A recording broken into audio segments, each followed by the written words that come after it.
Even the Regius Professor of Modern History in my old university, Oxford, in my own lifetime could address a mass audience in the United Kingdom through the media and say, maybe in the future there will be African history. But at the moment, there is none. There is only the history of Europeans in Africa. The rest is darkness, and darkness is not a subject of history. The great African civilizations relied on an oral tradition to pass on their ancient legends of mighty chiefs and tribal conflicts. Generation after generation heard these stories, but gradually the memories faded. Even the names of kings were forgotten.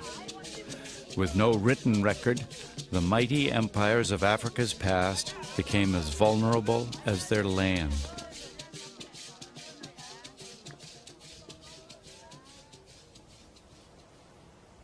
"800 years ago, this rugged terrain near the South African border with Zimbabwe was the site of one such kingdom. All outward signs of their civilization have long vanished, yet the local Venda people know, through whispers from their ancestors, that great kings and queens were once buried here, high above the bushveld on the summit of a cliff. A burial ground created with thousands of tons of soil carried here to cover the bare rock of the cliff top. Each body was adorned with gold treasures before the royal graves were sealed.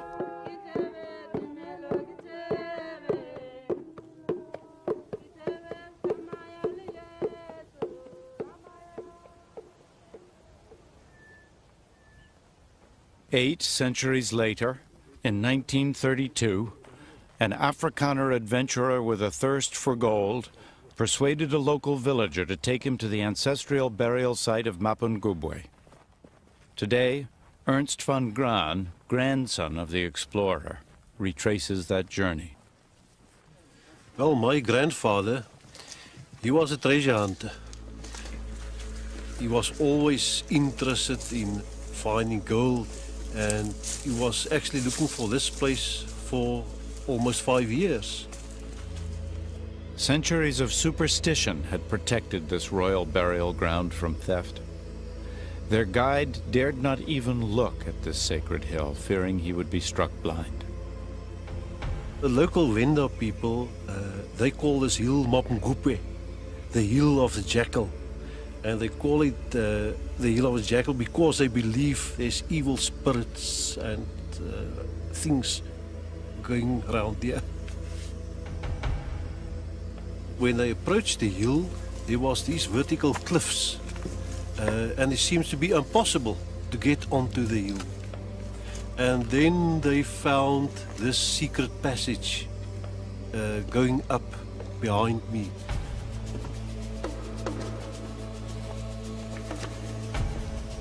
As Van Graan's team began their climb, they found holes carved into the rock face, an ancient stairway to the top of this hidden chimney.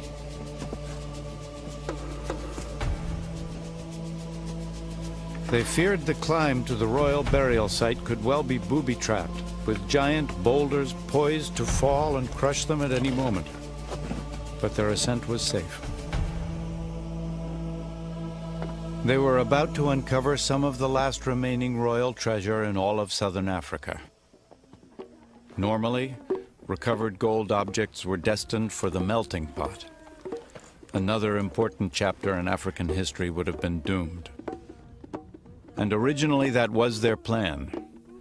Luckily, at the last moment, Van Graan Jr. suffered a pang of conscience. Among the finds were a golden scepter and a gold rhinoceros.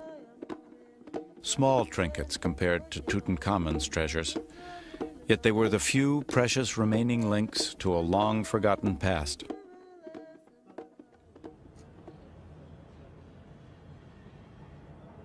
Van Graan had been a history student in Pretoria. He knew the significance of these artifacts and decided to donate them to the university.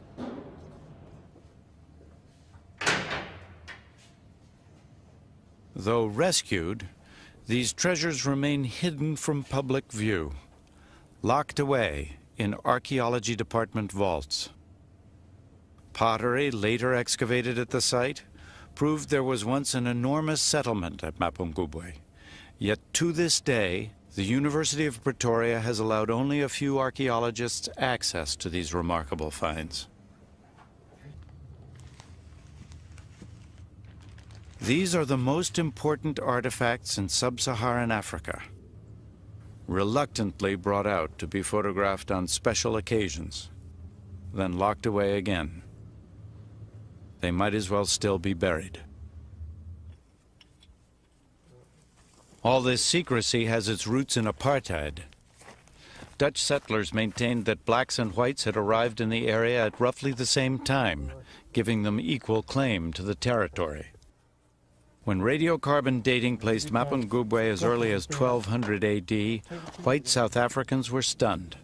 They refused to believe blacks had arrived in the region more than 400 years earlier than the first white settlers. The Afrikaner scientists tested and retested Mapungubwe, making it one of the most radiocarbon-dated sites in all of southern Africa. Yet the result was always the same, 1200 AD. With many white settlers in southern Africa, much of their argument had rested on the proposition much of this land was, in any case, free of African people. What do you mean it belongs to Africa? We arrived at about the same time as the Africans, so they have no greater claim than we have, so we have as much right as they have. So to tell them that, look, but they were here hundreds of years before you, undermines some of their basic claim to a special status in southern Africa.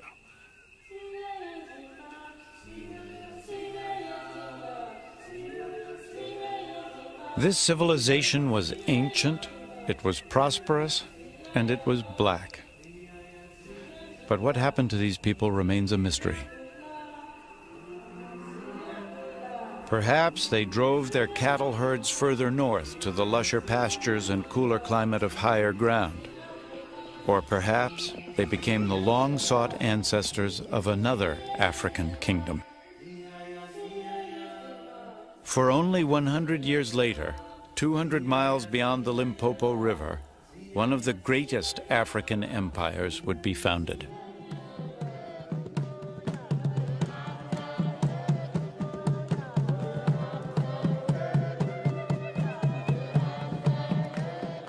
While Europe was in the Middle Ages, southern Africa was dominated by the Kingdom of Great Zimbabwe. Their kings ruled from a court enclosed by a colossal circular wall, over 25 feet high and 16 feet thick. Little is known about the empire. Even the names of their kings are now forgotten. We do know they owned thousands of head of cattle and provided ivory and gold to Swahili merchants on the East Coast, the first link into Africa's trade network with the world. Today, the country of Zimbabwe takes its name from this ancient kingdom. Zimbabwe means Great House of Stone. Until recently, its real history was denied by white people. They were convinced that black Africans could not have created such monumental structures.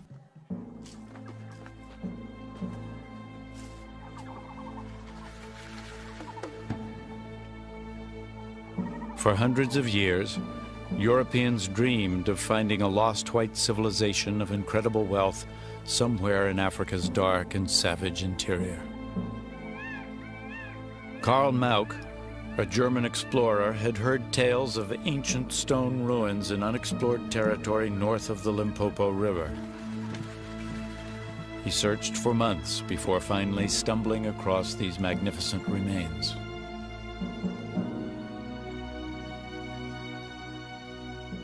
Tuesday, 5 September 1871. I saw a short distance away an apparently round edifice. It's built without any mortar of hewn granite slabs.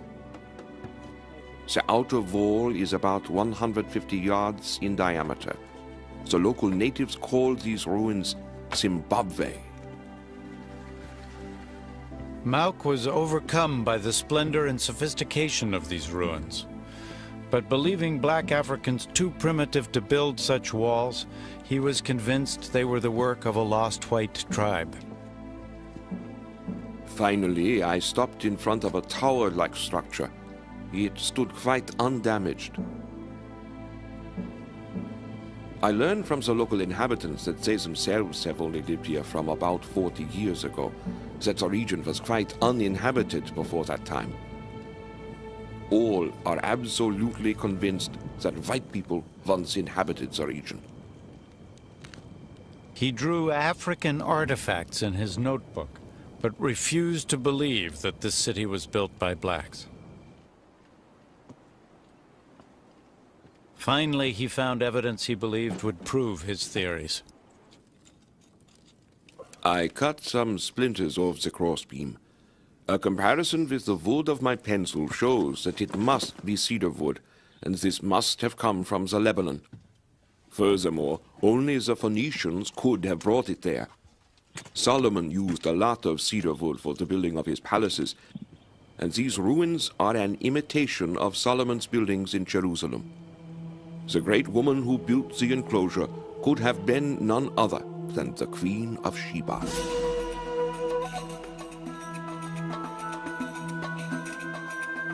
This place, according to Mauk, was biblical Ophir, the city of gold. The story of the Queen of Sheba is first told in the Bible. Laden with precious gifts of gold and gems, this mythical white queen visits King Solomon in Jerusalem. She is said to be a temptress, with a lustful body beneath her silken robes. She gives the king everything he desires. Karl Mauk concluded the Queen of Sheba must have been the Queen of Great Zimbabwe, and this place, her palace. Mauk's racist theories were quickly seized upon as valuable propaganda by white settlers seeking to expand the British Empire. Any proof that whites had been here in biblical times would help justify their new exploitation of the region.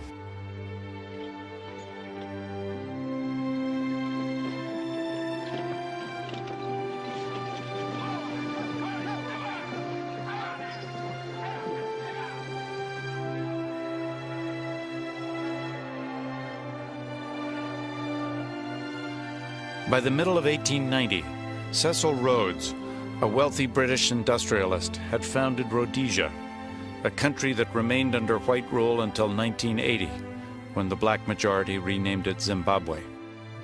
Rhodes carved out for himself thousands of miles of land, rich in diamonds and gold, including the ruins of Great Zimbabwe. Claiming it was a Phoenician palace, he oversaw an orgy of looting that robbed these ruins of their most precious artifacts. One of the great tragedies of Great Zimbabwe is that people were doing intensive excavation work here in the firm conviction that at the bottom of all this debris was the key to the mystery, the Phoenicians, whoever it was who built it. And of course, once they got down to the bottom and the clearance was complete, they had destroyed all the evidence of all the human habitation that actually went with these walls. This act of historical vandalism still angers Peter Garlick, once an official in charge of the site. So great was the damage that the true history of this place was almost lost forever. But in 1929, a large-scale expedition of British archaeologists attempted to unlock Great Zimbabwe from the bosom of the Queen of Sheba. Gertrude Caton Thompson, the leader of the group, was determined to solve the riddle of Great Zimbabwe once and for all. Gertrude Caton Thompson was a formidable woman. Her archaeological standards were of the highest. It was an all-woman team. I think very deliberately she always worked with women and was one of the first feminists in archaeology.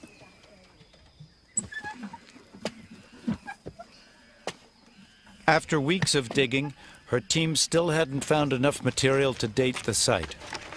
Demoralized, they sought another area worth exploring. Kate and Thompson needed to locate unpillaged ruins. A determined explorer, she persuaded a friend to loan her an airplane.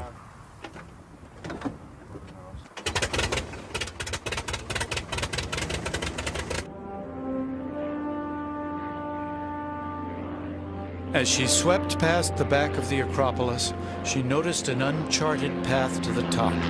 It was obscured by vegetation and led to a new set of walled enclosures.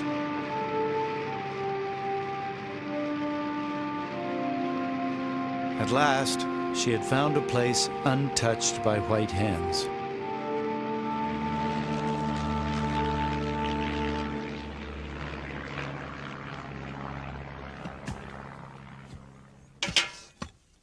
The work began the following day. They would eventually collect all the proof she needed. Her conclusion: ancient Bantu people had built Great Zimbabwe in medieval times, starting around the 11th century. But her report was not popular among white Rhodesians. Gertrude Caton Thompson's work gave her the highest reputation among academics and scientists. It did nothing to persuade the settler to overcome his prejudices. The settler, like all colonial settlers, knew his native. He knew that the native could not do this. He knew that the native was a savage. And nothing that anyone could do, either Caton Thompson or in the 50 years subsequent to her, were going to convince people with such strong racial prejudices that Great Zimbabwe was not exotic. There are unenlightened persons who assert complacently that these unexampled structures are of Bantu artistry. Bantu people are unchanging. They are as they used to be, farmers, herdsmen of small brain capacity. She had a special file for such poisonous propaganda. Many years later, a black servant was still shown bowed before a white Queen of Sheba in an official Rhodesian travel poster. Great Zimbabwe was being used as a symbol of white racial superiority. Today, the same image is the icon of the new nation of Zimbabwe. The attempt was to undermine the legitimacy of the claims of African nationalists and to say this land is as much ours, if not more so, than yours. If you suddenly demonstrate, but look, these walls testify against you because these have been here for hundreds of years and they were erected by Africans, silent witnesses that Africans were here centuries before you, they can't take it. So they say the witness is lying. It wasn't built by Africans. For centuries, Great Zimbabwe has suffered an entirely fictitious history. But what was this great African kingdom really like?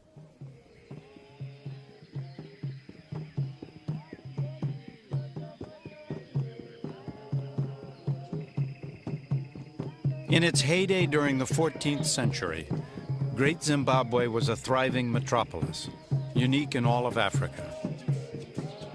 It was as big as London at the time, with a population as large as 18,000 crammed into just a few square miles. Inside its great stone walls was sub-Saharan Africa's oldest known urban culture. The noise must have been overwhelming. Smoke from hundreds of cooking fires would have darkened the sky.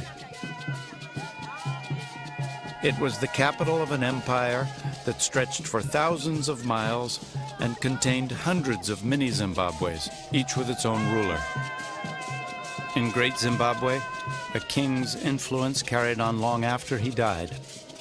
Spirits of ancestors remained an ongoing presence, both as powerful rulers and spiritual advisors. Today, the local Shona people are thought to be descendants of the people that built Great Zimbabwe. In modern Shona culture, The spirits of ancestors are still regularly contacted through a ceremony performed by a medium in a cave below the Acropolis ruins. The Shona are very religious people. They believe strongly that their ancestors are not dead and gone forever, that they are alive. Through their mediums, they can punish them, they can bless them, they can pray for them. And therefore, if you don't follow what they say, you are likely to come into misfortune. Stan Mudinge, a Zimbabwean government minister, has studied the ancestors of the Shona people.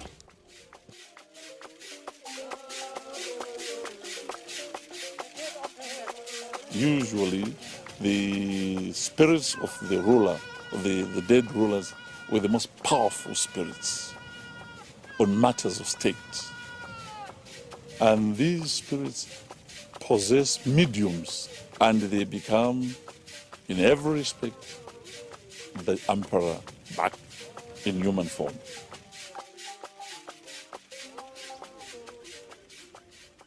High on the Acropolis overlooking the kingdom is a sacred enclosure where we can imagine what used to happen.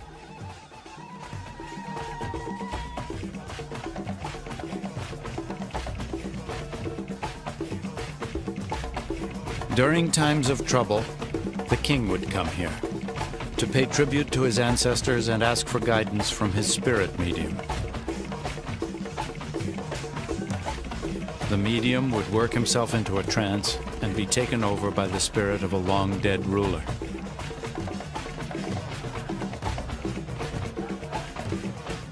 This supernatural link between the king and the nation's founding fathers was fundamental to the culture.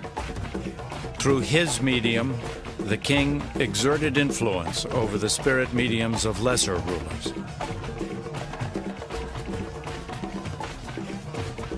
In addition to military might, he wielded a powerful spiritual control over any who would challenge him.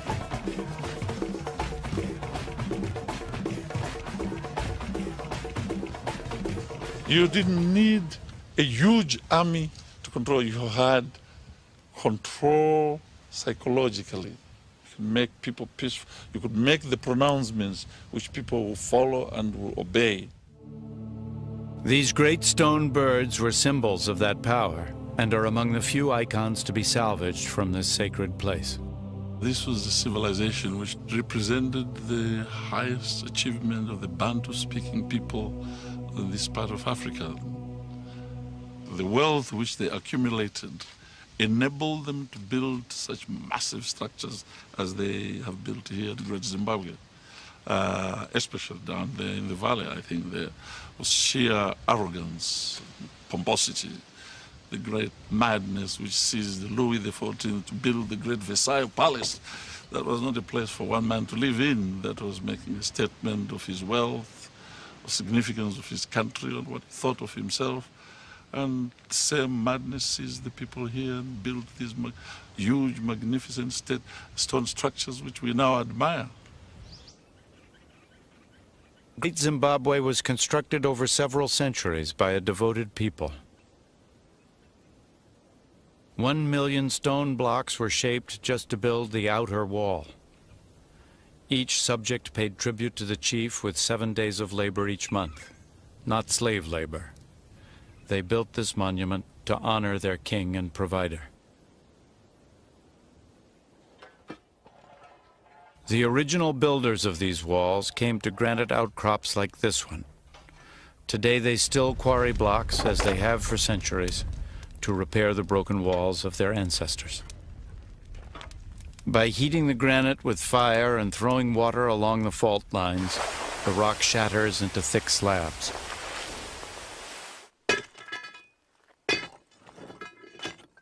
Then begins the slow process of breaking and shaping the rocks for the dry stone walls. Although it's easy to understand how they built these walls, why they built them is the subject of fierce debate. Was the great enclosure a fortress or a palace? The narrow passage between these towering walls has generated lurid theories. Many believe it stopped men from spying during female initiation ceremonies. Most likely, though, it was simply to maintain absolute privacy for the royal household. That still leaves the enigma of the giant cone-shaped tower. The first Victorian investigators focused in on it as a sexual symbol, as a male penis in stone. This has been resurrected on several occasions subsequently, but there is no evidence, either in its form, its decoration, to suggest it. There are fragmentary traditions that suggest that it represents in stone the great clay grain bins in which the staple food was stored. And this makes some sort of sense of the monarch, the king, as provider of his people's food. Funding this vast construction in the 1300s required a booming economy. And the source of that wealth was cattle. A chief's status was based on the number of cattle he owned. A rich man would have many cattle, so he could afford many wives, who would bear him many children, who would provide more labor to cultivate more land. During the dry season, when there was little work, farmers became gold miners.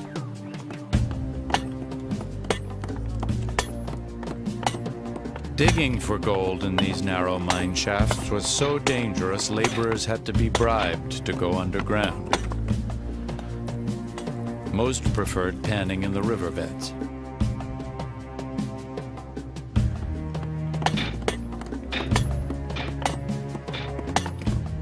Gold was the monopoly of the king. He paid his miners in cattle, reserving the gold for himself for exchange and barter with the Swahili merchants of the East African coast.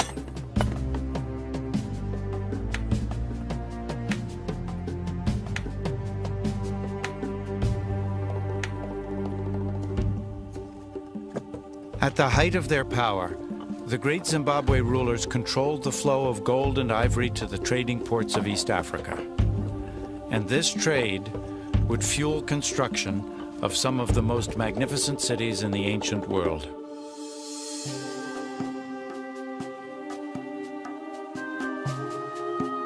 In the 14th century, Africa's Swahili coast was an exotic place, described by Arab sailors as vibrant and affluent, with the most beautiful and well-constructed towns in the world. This was the setting for the legendary adventures of Sinbad and the Arabian Nights. Persian carpets were exchanged for African ivory. Porcelain was traded for gold.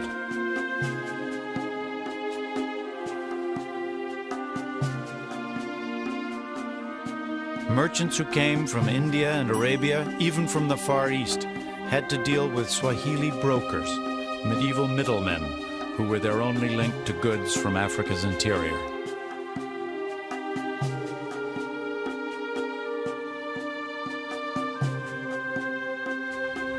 The Swahili built and sailed the dhows and navigated the treacherous channels to the many trading ports. By controlling the sea, they maintained firm control over all commerce in the region.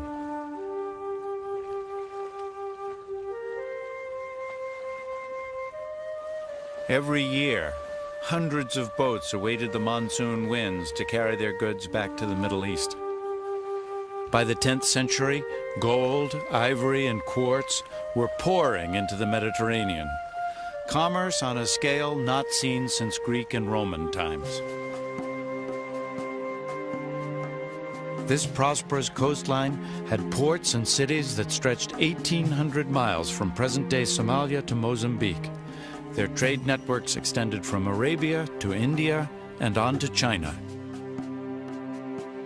In the 15th century, the Swahili even exported a giraffe to China, causing a sensation at the imperial court.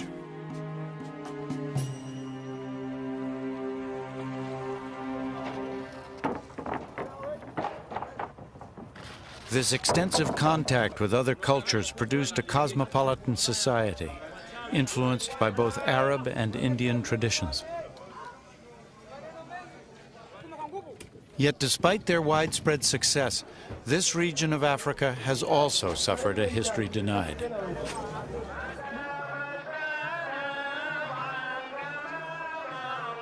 The confusion can be traced back to the first Arab traders and the introduction of Islam. The Swahili adopted Islam 1,000 years ago, and this shared religious code helped create mutual trust in business deals. The call to prayer would have brought together the Arab traders and the African merchants. They would have washed in cisterns like these, then entered mosques as grand as the medieval cathedrals of Europe.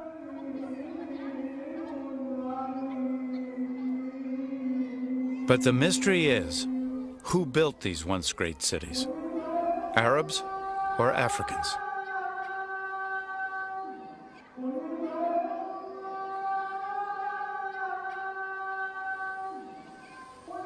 Archaeologist Mark Horton is studying the ghost towns of Africa's coast. He has revolutionary ideas about their origin. When archaeologists first came here in the 1920s and found these ruins covered by jungle, they naturally assumed they must be the work of Arabs. You've got here stone tombs made of coral from the sea, decorated in porcelain bowls. You've got houses and palaces with elaborate niches and toilets. You've got mosques with their minarets and with their mihrabs. This surely must be the work of Arabs. But I now believe that, in fact, this interpretation is wrong, that these are an African society.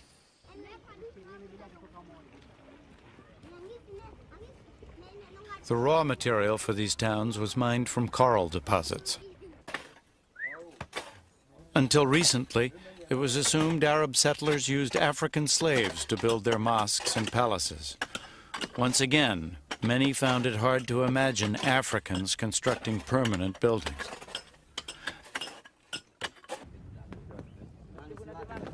Now it is thought the Swahili played a much more active role in creating this trading empire, and that the wealthy merchants who built these coral towns were African, not Arab. It's a complicated story to untangle. By the 18th century, long after many of these coastal cities had gone into decline, the east coast of Africa was actually ruled by Arab sultans from the island of Zanzibar.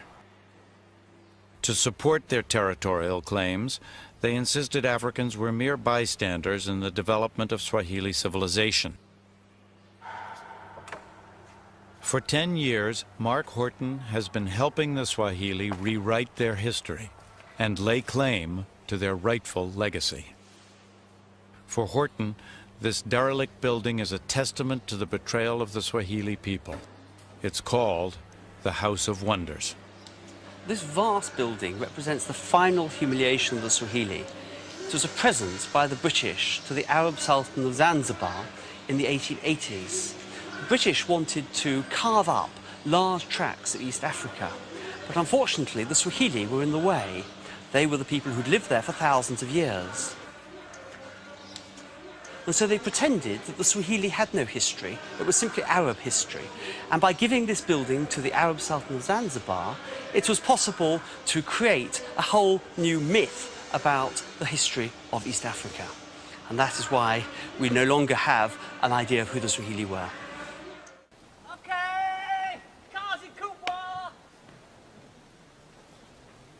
Horton believes the only way to find out who they were is by digging. His goal?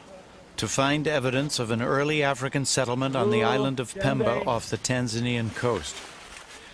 He leads his team of workers to a site where he thinks he has found the legendary city of Kanbaloo. According to Arab records from the 10th century, Kanbaloo was the first Muslim city on the Swahili coast, so it is of crucial importance. In the best African tradition, Horton issues orders from his perch while his wife Kate digs below. They are starting to uncover the floor of a mosque that has completely collapsed. Horton hopes it will reveal how Islam came to East Africa.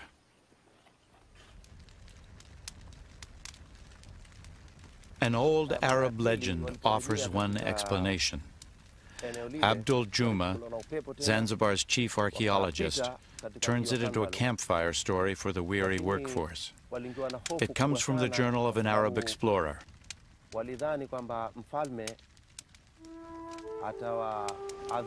Back in 922 AD, he wrote that a ship of Arab sailors set sail from Oman to an African trading post called Kanbalu. But a storm drove them much further south along the coast. No! Now, the people of this coast were reputed to be cannibals, so the sailors feared for their lives.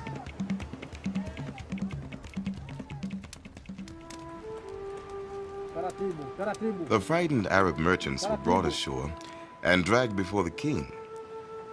Luckily, he seemed more interested in trading than eating. He was dazzled by the Arabian jewels, so they exchanged presents. The sailors had good reason to praise Allah. When it was time to go, they invited the king onto the ship to say farewell. The Arab captain had a wicked thought. In the Oman slave market, this African king could fetch 30 dinars. He gave the order to sail. And when they reached Oman, the king was sold into slavery.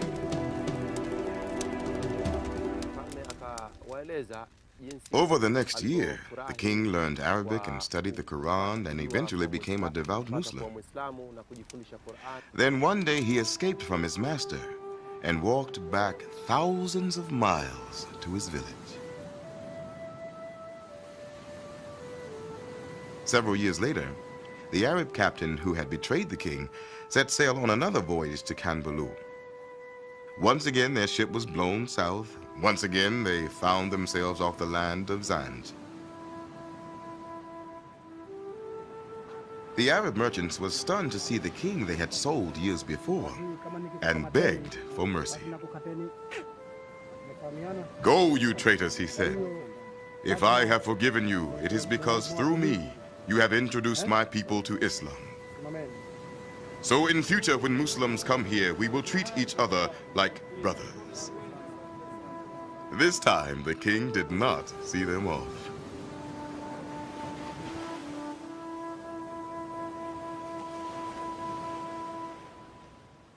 The moral of the tale is that the Swahili might have become Muslim to avoid being sold into slavery. Horton thinks the spread of Islam along the Swahili corridor was a kind of insurance policy against the Arab slave trade. Kanbalu, the Arab captain's destination in the tale, was a thriving trading port along the east coast of Africa. If this is Kanbalu Horton has found, then beneath the floor of this stone mosque, there could well be earlier mosques built in a more traditional African style.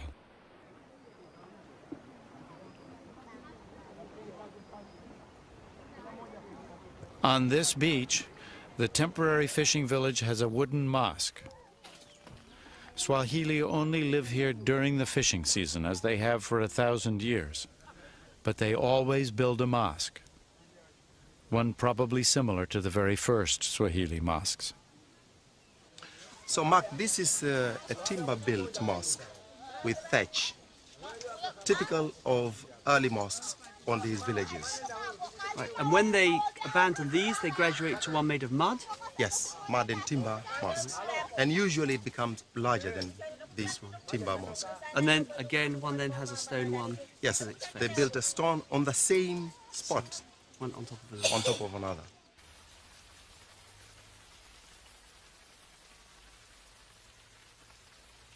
Heavy rainfall brings a halt to the digging. The downpour softens the soil just enough to quicken Mark Horton's pulse. Beneath the stone mosque, they begin to find remnants of two wooden mosques, one on top of the other, the earliest dating back to the 8th century. This place is probably the site of Kanbalu, We know from historical evidence that Kanbalu is the first place on the East African coast with Muslims. Perhaps this is the first structure that I'm kneeling on, the very place that the Muslims came to East Africa.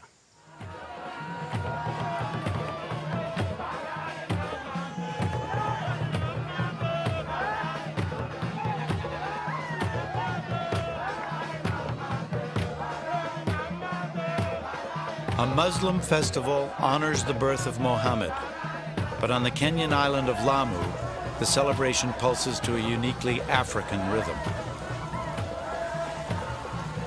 The clans race dhows around the archipelago and surge along the harbor front. Islam may have come from Arabia, but this is a Swahili celebration in a Swahili town. Yet even many Swahili continue to believe the foundations of their civilization are Arab. Some of the confusion was self-perpetrated in the sense that many Muslims among the Swahili people preferred to identify themselves in Arab terms. So they added to their racist tendencies of outsiders who wanted to deny Africans any credit anyhow. So these Muslims had quasi-religious reasons for self-Arabization. And Western observers had racist reasons for crediting the Arabs with Swahili civilization. And the two forms of reasons converged to create the confusion.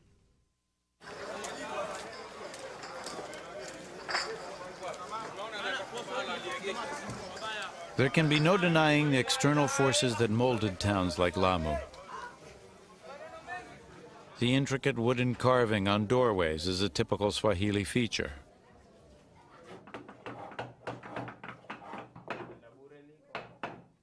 Perhaps several centuries ago, Indian craftsmen visited and taught Africans how to carve elaborate designs into wood. But then the Swahili absorbed and adapted these lessons to fit their own culture.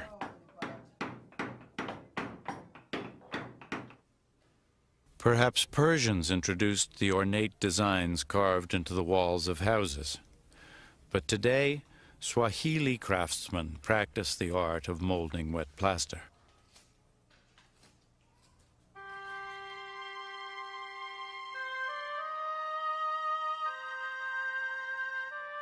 Six centuries ago, rich African merchants built villas decorated by the finest craftsmen. Lamu was as sophisticated as medieval Venice. These opulent houses were built on the foundations of the Arabian and Indian trade. Today, most of that trade is gone, and the economy depends on a trickle of tourism. But the town probably looks much as it always did. The streets bustle with donkey traffic. They're too narrow for cars. And the original open sewer meanders through the alleys. Lamu's labyrinthine streets are mirrored in those of many ghost towns along Africa's east coast. During the 16th century, hundreds of these towns fell into ruin. It's not obvious why the flourishing commerce came to an end. Everyone benefited from the trade. The gold diggers of the interior, the Swahili middlemen, the sailors, the merchants, and even consumers around the medieval world from Europe to China.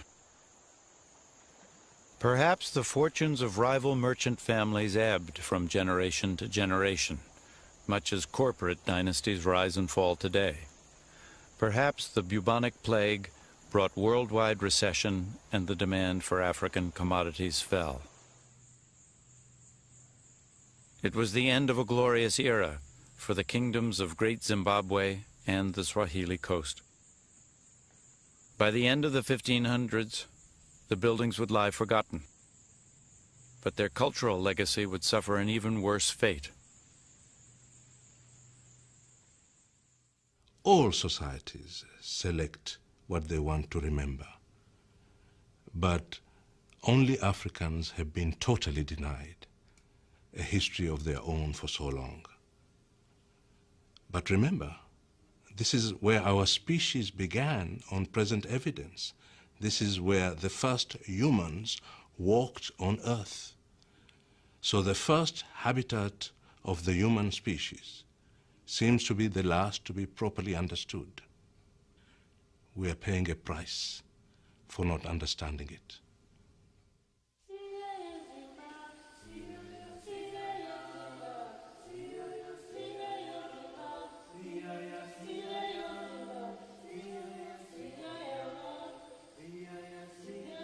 When European settlers first came to Africa, they dreamed of discovering a lost white civilization of fantastic wealth and beauty.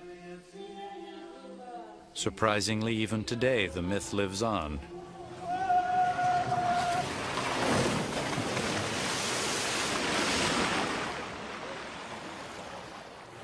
This is South Africa's lost city, a living monument to an imaginary lost white tribe.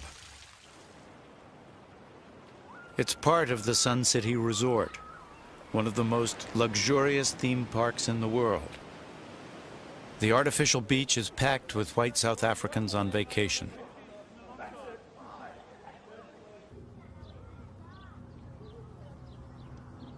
A labor force of several thousand black South Africans keeps the dream of the lost white tribe alive. Each night, they return to their shanty towns, discreetly hidden behind the hills.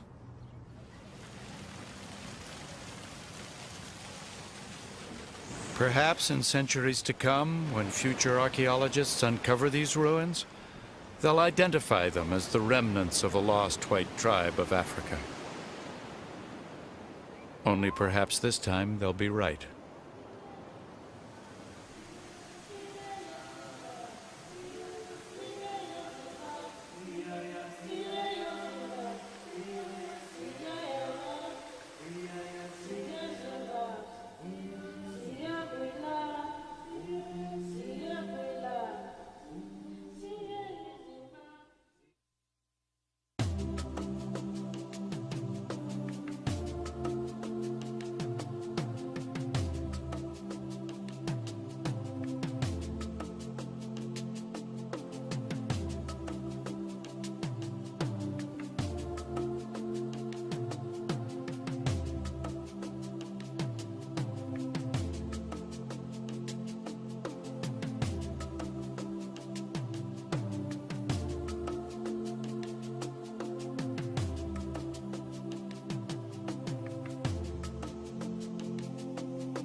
They call this hill Mummified, the hill of the jackal. And they call it the hill of the jackal because they believe there's evil spirits and things going around there. When they approached the hill, there was these vertical cliffs, and it seems to be impossible to get onto the hill. And then they found this secret passage going up behind me.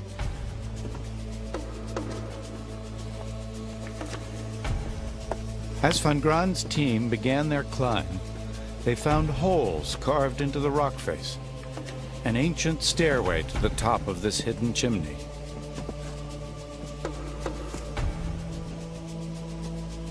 They feared the climb to the royal burial site could well be booby-trapped, with giant boulders poised to fall and crush them at any moment.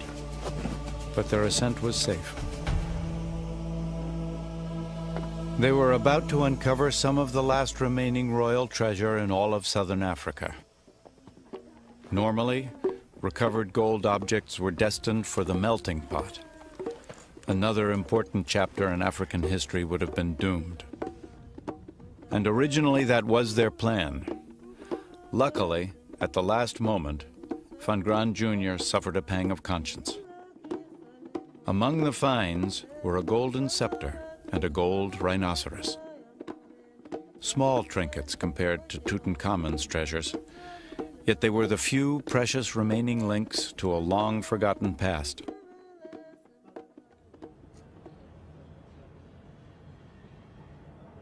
Van Graan had been a history student in Pretoria. He knew the significance of these artifacts and decided to donate them to the university.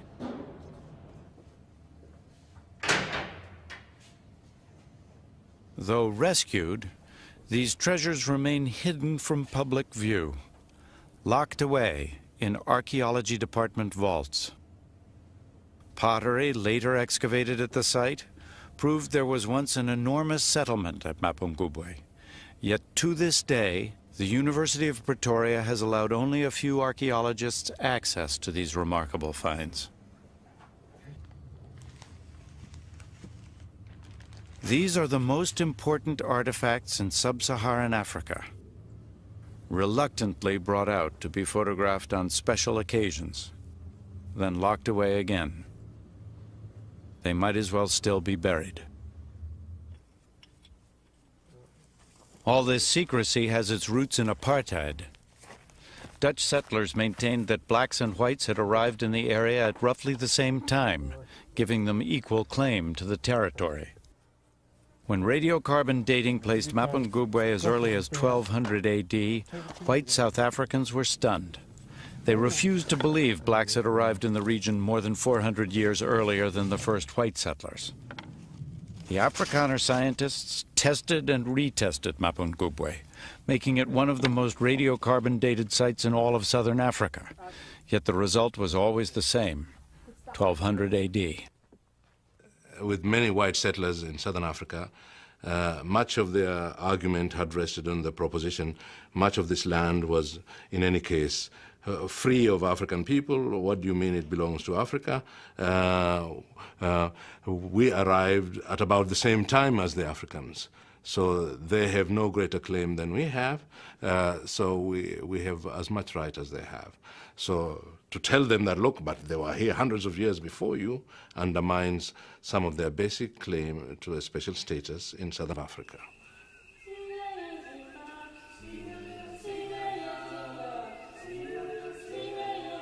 This civilization was ancient, it was prosperous, and it was black. But what happened to these people remains a mystery. They were once buried here, high above the bushveld, on the summit of a cliff. A burial ground created with thousands of tons of soil carried here to cover the bare rock of the cliff top. Each body was adorned with gold treasures before the royal graves were sealed.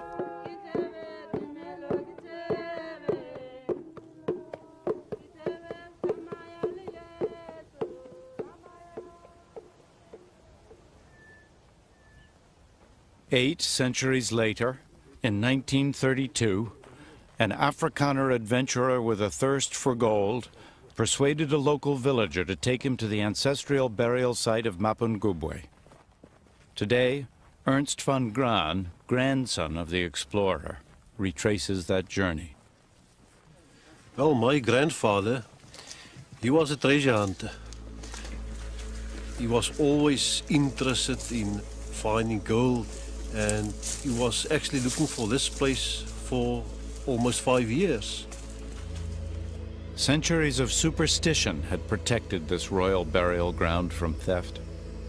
Their guide dared not even look at this sacred hill, fearing he would be struck blind. The local Venda people...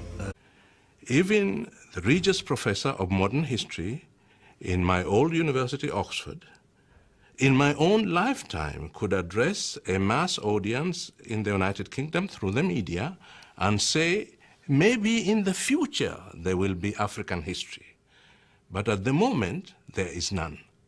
There is only the history of Europeans in Africa.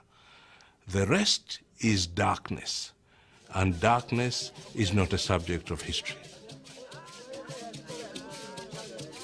The great African civilizations relied on an oral tradition to pass on their ancient legends of mighty chiefs and tribal conflicts. Generation after generation heard these stories, but gradually the memories faded. Even the names of kings were forgotten. With no written record, the mighty empires of Africa's past became as vulnerable as their land.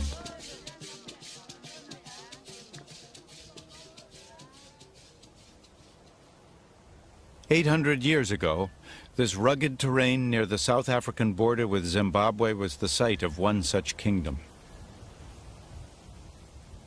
All outward signs of their civilization have long vanished, yet the local Venda people know, through whispers from their ancestors, that great kings and queens